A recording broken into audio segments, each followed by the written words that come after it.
blasting monsters in the chops with a Bruce Lee back fist. Few things feel more badass than that. And so, when From Software said my 3-hour hands-on could be literally just that, a hands-on using my mitts to kung fu the dung out of every shadow under the Erdtree, I was in.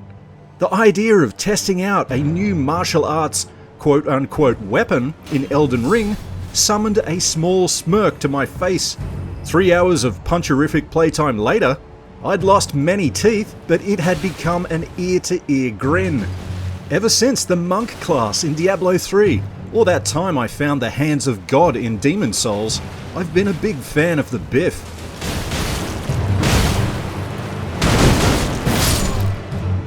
Particularly in PvP, there's something hugely satisfying about facing an armed foe thirsty for your blood, but instead you serve them up a tall glass of water! It's also worth noting that I decided to make my own Way of the Fist through Shadow of the Erdtree harder still, by basically deliberately ignoring the helpful new buff system. The only leg up I wanted to use during my demo time was a heavy sidekick to Spartan kick fools off a cliff. For those of you who are curious, however, yes, Shadow of the Erdtree has a new system to increase your attack power at certain points to let you rise to the challenge of taking on tougher enemies and bosses, regardless of what your character's true level is. With that explained, let's get back to my particular brand of self-imposed masochism. Sadly, I wasn't allowed to capture one single second of my time with this game, so I'm just going to have to do my very best to explain what happened with From's provided footage, and the existing trailer material.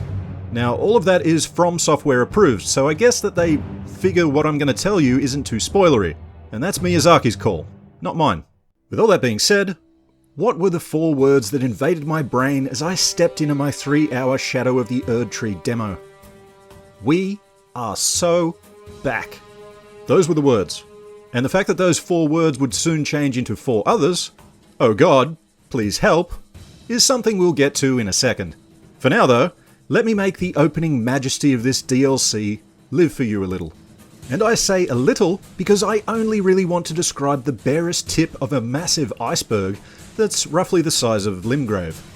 If you're a fellow quadruple digit hours veteran, you already know that half the joy of Elden Ring is in its discovery, surprise, and death due to overconfidence. Shadow is still very much rooted in these things, so I'll try to stick to the main trunk of my experiences, not branch off too much. Tremendous puns aside, I truly believe that many other undiscovered fruits and thorns yet await you in your own playthrough. What I'm going to do first is hand you some numbers. You see, this demo had to take place on From Software's home turf, so my 1200 hour NG+7 character, named Fierce Brosnan, could not be brought to bear. The obvious downside to that? I was basically a fish out of water with unfamiliar traits, no Mithril level underpants to wear, nor could I wield any of my Excalibur class weaponry. Clearly, this idea was to push me into trying out some of the 100 new weapons that reside in Shadow. To save time, my demo has actually outfitted me with a handful of them. The ones that I'm going to mention here, you'll actually have to acquire yourself from a spot somewhere within the guts of this DLC. There's also an upside to being issued a pre-made Tarnished. The typically aloof From Software was basically forced to show me its hand a little here. There's been much evasion as to what level one ought to be at in order to enter these deadly DLC straits. In order to keep media and content creators reasonably effective within our 3-hour window, my demoers had to pick a level number. And do you want to know how tall you ought to be for this ride? Well, the level numbers 120 to 200 were definitely thrown around during my pre-demo pep talk, but in the end, I'm offered a choice of 3 level 150 avatars. I basically ignored the warrior and sorcerer options they offered me, and I went with their knight/dex build. And if you're curious, here are his numbers as I jotted them down in my notebook. All in all, my knight seems like a pretty usable build, which my demoer insists should be quote-unquote good enough to be effective. That being said, for you newcomers, you really ought to be aware that From Software's DLC tends to be significantly more difficult than its base games, so you may wish to grind a little harder than 150. It's also worth noting that I'm decked from head to toe in Oath Seeker plate armor, and secondary equipment wise, I have access to Finger Creeper Ashes plus 16, which is sort of like having a Shetland pony sized Addams Family hand for a pet. I also see Gravebird Ashes plus 10, and a Black Knight Commander Andreas plus 10 summon. I also have 2 swords and a shield that I'll detail later on because, once again, the challenge here is to rely almost entirely upon my fists and feet of fury, and that particular martial arts weapon class awaits me in my inventory as well. It's officially called the Keen Dryleaf Arts plus 25. My notes on the numbers are here. And it's also outfitted with an Ash of War called Whirlwind Kick. Before I bid goodbye to the lands between by touching that creepy protruding hand in the palace, I have a quick chin wag with a knight named Alida. She says that she's been guided along an honourable path by the kindly Michaela to the Land of Shadow, a place where some of her friends already are. Should I find them, they will help me. She also won't be far behind either, so perhaps we'll meet again. No other dialogue is forthcoming, so I walk forward and shake hands with my fate, literally. When I do, the world goes black. Allow me to explain what happens next like this is an old school text adventure. I spawn at the Land of Shadow starting point, at what I presume to be the southwestern bottom of this new map. It's dark as hell, and I'm instantly surrounded by tall shrubbery. Beyond that hedge, it seems I'm also hemmed in by large cliffs to my north and south, and there's a huge impassable sea at my back to the west. Eastward is the only way up, and so I crest a small hill through a cave to be met with an absolute money shot of a vista. I'm gawking directly east over a vast open meadow that spills away for ages until it eventually hits a large cliffside that's garnished with a patchy pine tree forest. Beyond those nodding trees, the world tapers off into a thick mist that spans an indeterminate distance between what I can see and this distant, dominating Erdtree. It seems to be a younger, or sickly sprout whose roots are half bonded to the top of some indiscernible structure. Old mate has seen better days. And while I'm on the clock and my attention is drawn in about a million different directions, I can't help but stand here for a few minutes, watching as the wind tussles the prairie, flicks leaves past, and eventually pushes in a light drizzle of rain across this living lake of grassland. The whole scene reeks of opportunity, danger, and time-wasting secondary path locales. Also the faint whiff of feces, because I gotta tell you, I'm kinda crapping myself. In the middle distance to the east to southeast, and on the edge of my demo playspace, are scant signs of ruined civilization. A highway gatehouse, perhaps. On the horizon to my extreme northeast, the imposing mountain fortress of Castle Ensis rises out of the gloom. And in the yawning distance between me and that goal is a light sprinkling of ruined architecture, just randomly jutting out of this vast field. Curiously, one of the most distant of these structures appears to be both on fire and moving. More on that horror in a bit. As for my immediate vicinity, there are dozens of these ghostly gold gravestones. Creepily, they sort of wink out of existence as I pass through them. And, unwilling to add myself to their number, or become exposed to attack in this open field of God knows what, I turn and put the cliffside to my left, and I hug it in a north to northeasterly heading. Barely shown here. Pretty soon I begin to sashay through these small stonework archways. Some of them have avian-esque gargoyles atop them, and a quick R3 click reveals what I already know. And as if by invitation, these non-concrete condors start to swoop in. When Big Bird does land, I feed him a full 6-piece and soda with this 4-hit punch combo that instantly feels gratifying, damaging, and, unlike combat in regular Elden Ring with unarmed, it's viable. Because, you see, one can already play the base game with no weapons, technically, but that's like saying you could steer a car with your feet. You could do it, but it's not to be done. Because base damage in the OG Elden Ring for unarmed is abysmal, and the scaling virtually non-existent. Being equipped with martial arts in Shadow of the Erdtree is beautiful, a different beast altogether. Damage is comparable to a perfectly good sword, repeated strikes propel me forward a nice distance, and my kicks and punches pierce through ranks to hit enemies crowding behind their mates. More importantly, It's just fun and flashy to do. Oh, and better yet, when these buzzards try to thwart my range by hovering up in the air, I just tap L2 to trigger my whirlwind kick, to ground them with a good old-fashioned Ken Masters Tatsumaki. And it's about at this point that I fall head over heels with my own heels. Literally kicking ass with martial arts is all I want to do for 3 hours. With a new sense of cockiness, I continue north. Those mini archways with easy to spot budgies soon give way to an actual cemetery featuring gnarled trees that actually kind of perfectly camouflage my feathered friends. In my haste to escape their swoops, I accidentally dive rolled down into the Western Nameless Mausoleum via a short staircase.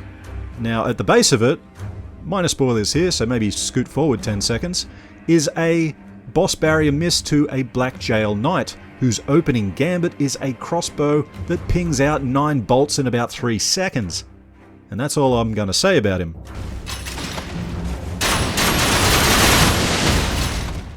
Returning back up to the same surface entrance a short while later, I consider poking around this cemetery until I spot half a dozen of these weird pool noodle looking things poking out of the ground. Glowing in an eerie bioluminescent blue, they're about 7 feet tall and are largely inert, right up until I charge a 3-second R2 sidekick into the side of one of them. Instantly, all 12 become a pissed off hive mind, and I have to book it when they all sprout angry pink heads and then try to whack-a-mole me into my own grave. Resisting death by 2-minute noodles, I bail eastward into the open field again, whereupon I hit the 3-path crossroads, and some choices open up. To the south, there's that dilapidated gatehouse, adjoined by yet another cemetery. A quick poke down there reveals some lethargic shadow folk, whose hobbies include silent prayer to the Erdtree, or just casting swift-moving, near-endlessly homing skull magic at me. Further south than that unwelcoming committee is a map fragment that you're really going to want to get. Alternatively, going east from the crossroads yields a bit more grassland, weird stone spiral columns, more mini-mausoleums, and these sort of roving packs of candelabra plus sword-wielding tree goons. Pruning my way through them reveals the first of those 100 new weapons in this DLC. It's something my demoers have already added to my inventory, these sort of wicked dual scimitars that are held ninja reverse style. The one I own is called a keen backhand blade, plus 25. Any progression eastward from here is thwarted by a large canyon that scars this land from north to south, basically a non-water-based moat that can only be crossed via a highway-sized bridge to my north. Curiously, when I squint across this chasm, I get a free ticket to an endlessly repeating show. It's kinda hard to see what's going on from the bleachers, but it seems a fellow knight is trading culture with a trio of 8-foot trolls. At least one of these beasts desperately wants this human to join his club. Literally, a big wooden one. Distracted by a dozen other things to do and see, I personally don't ever go down there to reach them, and was left wondering whether or not that knight was one of Lita's pals. That said, From Software's demoer clearly went down there and gave them the business, so that's what you're seeing here.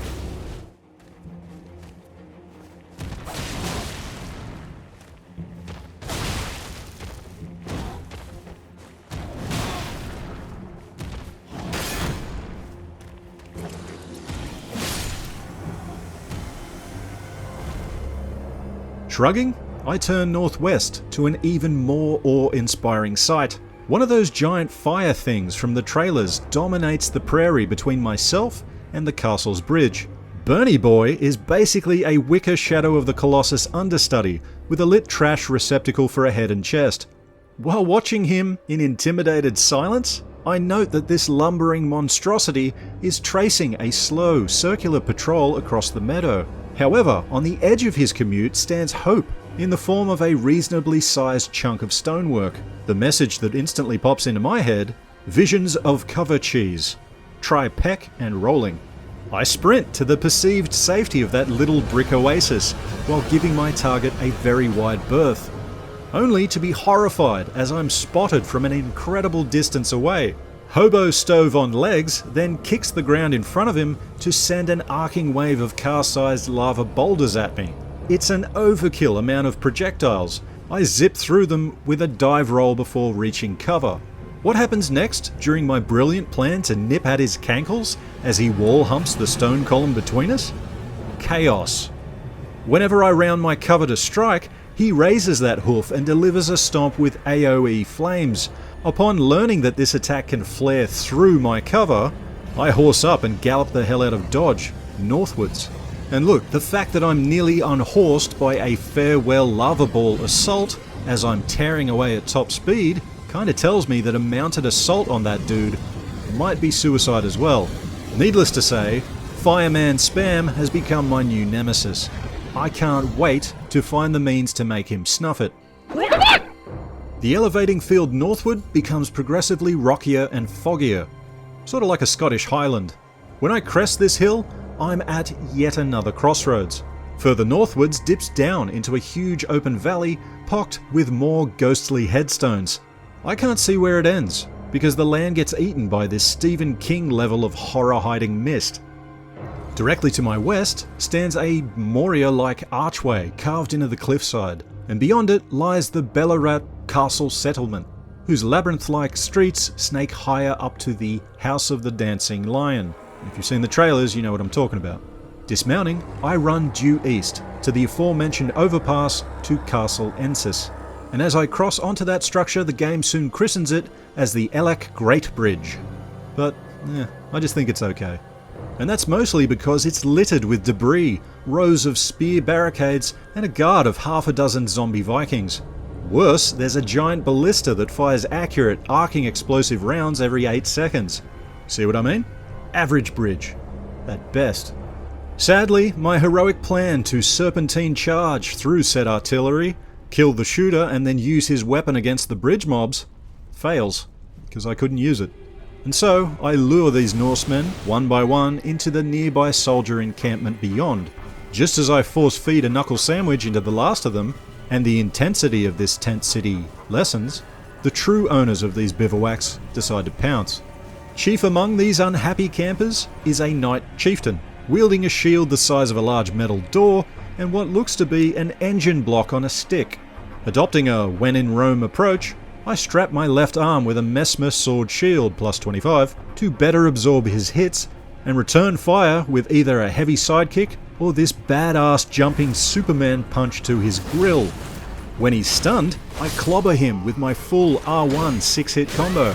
I'm talking uppercut, elbow, roundhouse kick, side kick, back fist, back kick. I ding that tin man until he's crushed and ready for recycling. A little further to my east, beyond a much needed site of grace, I encounter a bigger mid-boss who receives a different style of pasting. Being a 15-foot heavy hitter with a love of slow stomps and vertical sword strikes, I opt to deliver faster hits in a longer combo, which is a technique facilitated by quote-unquote two-handing my martial arts with triangle plus R1. And I gotta tell you, I'm even more delighted with these new strikes in this 11-hitter combo. We're talking double tapper roundhouse kicks and a finisher that's this powerful two-handed clap fist to the ears of your opponent, or in the case of Big Boy here, either side of his shin bone. Now, despite being only level 150, I'm reasonably effective in this fight, though I do fall victim to the second irritation of my demoing experience, with the first being a brief moment of object pop as I was riding across the opening grasslands. But hey, preview code, you're gonna get that. In this second instance, however, as I'm cheesing this mid-boss around the corner of a large cathedral, I fall victim to him vertically chopping me through the building by a wide margin, like meters with a sword that could be God's own letter opener. Obviously, that's a legacy issue in Soulsborns that should have been made extinct by now, so I just kinda deal with it, adjust, and make him pay with his life. A short distance beyond this menace, the staircase and ladder-filled cathedral district thickens in complexity. In short, Shadow of the Erdtree finally starts to do what I love best about this series, that spaghetti-wined level design that offers up bolt holes, ambush points, and loot-hiding cul-de-sacs. In the case of the latter, a nearby one offers me a meme-tastic sword, the Keen Milady, plus 25. After a few satisfying test swings, I tip a phantom fedora to it and stubbornly stick with my fists for the remaining 2 hours of demo time. In fact, I basically decide then and there to do my full launch day run like this, purely because I'm so utterly enamored with haymaking horrors, unleashing running flying kicks into faces, or simply crit attacking fools with this brutal kidney strike. I am sold on martial arts. It's all I want to do. There's little doubt in my mind. The pieces seem very much in place for Elden Ring Shadow of the Erdtree to become one of the most phenomenal and essential bits of content I've played since the venerable Bloodborne Old Hunters. And as you veteran Tarnished should already know, Soulsborne compliments do not get much higher than that. So do adjust your social calendar accordingly.